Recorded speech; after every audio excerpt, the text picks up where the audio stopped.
मैं गुड़िया राय आप सभी के लिए एक बहुत ही प्यारा सा शिव जी का भजन लेकर आई हूँ। उसके पहले मैं आप सभी को तहे दिल से प्रणाम करती हूँ और आप लोग मेरे इस गीत को बहुत सारा दुलार प्यार दीजिए और मेरे चैनल को सब्सक्राइब करिए अगर न्यू है तो, ताकि मैं जो भी नया नया गीत डालूँ वो आप सबके पास पहुँचे और आप सभी लोग मेरे गीत पर बहुत सारा प्यार और आशीर्वाद दें।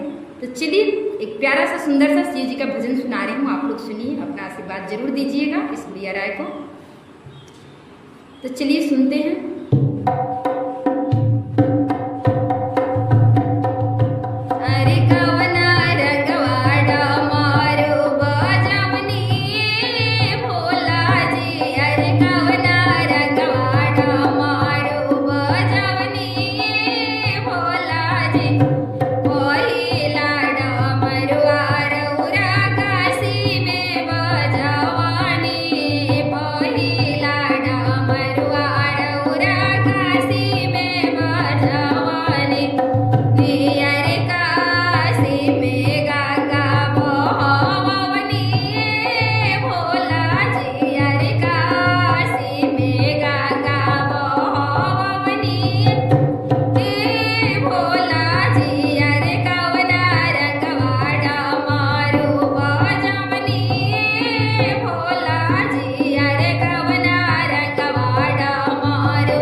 मन में बसी गई नी भोला जी अरे सा